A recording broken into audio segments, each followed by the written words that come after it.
আজকের আয়োজনে আপনি শহীদ প্রেসিডেন্ট জিয়াউর রহমানের কথা স্মরণ করলেন, আমাদের শ্রদ্ধেয় বেগম খালেদা জিয়ার কথা স্মরণ করলেন। এখন কিন্তু তাদেরই সুযোগ্য পুত্র যোগ্য পুত্র এখন তারেক তারেক জিয়া, রহমান। তারেক রহমান, তিনি ক্ষমতায় রয়েছেন, আমাদের প্রধানমন্ত্রী হিসেবে তিনি দায়িত্ব পালন করছেন। কেমন লাগছে, অনুভূতিটা কেমন? উনি পেয়েছে তো ভাঙার চুরু গাড়ি, উনি যেভাবে পেলেন দেশ ভাঙার চুরু একদম। উনি নিজেও ভাঙার চুরু মার খেয়ে খেয়ে দেশটা আমাদের মার খেয়ে খেয়ে গেছে। সুখ ও আনন্দের ধারায় ছোট সংসার হোক পরিবার পরিকল্পনায় জনস্বার্থে সেন্সেশন।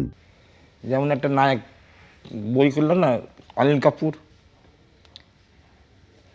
বলে আমি চাকরি করবো না, আমি চাকরি করবো, 6 ঘন্টা ডিউটি করবো, এসে বাল বাচ্চা নিয়ে থাকবো। তখন ওই ওই বলছে আরে একদিনের প্রেসিডেন্ট। হ্যাঁ, তোমার হাতে দেশ আসতে চাচ্ছে আর তুমি এখন ঝামেলা করছো, অতএব তুমি ক্ষমতায় টিকে থাকবে। তো ওইরকম একটা মানুষের দরকার আমাদের দেশে।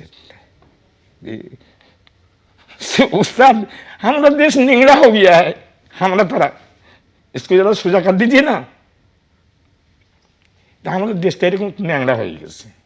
লালন গীতি বা লালন সঙ্গীতে কিন্তু আধ্যাত্মিকতার কথা অনেক বেশি থাকে, দেশের কথা আছে, রাজনীতির কথাও আছে। এই সব কিছু ধারণ করে একটা গান কি আমাদের শোনাতে পারেন আবার? মনি মুক্তা রেখেছেন ধনী, বোঝাই করে তার দোকানে,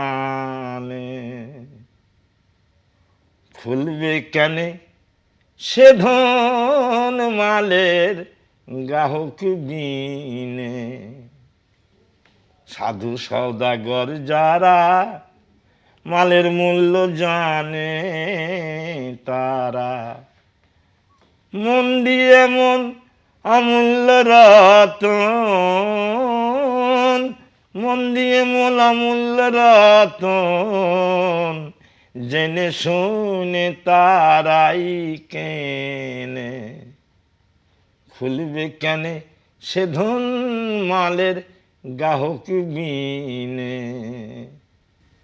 দোকানে গিয়ে কি মাল চাবেন, যদি চান আপনি তেজপাতা দেন আর এই দেন, তাড়াতাড়ি দূর থেকে দিয়ে দেবে।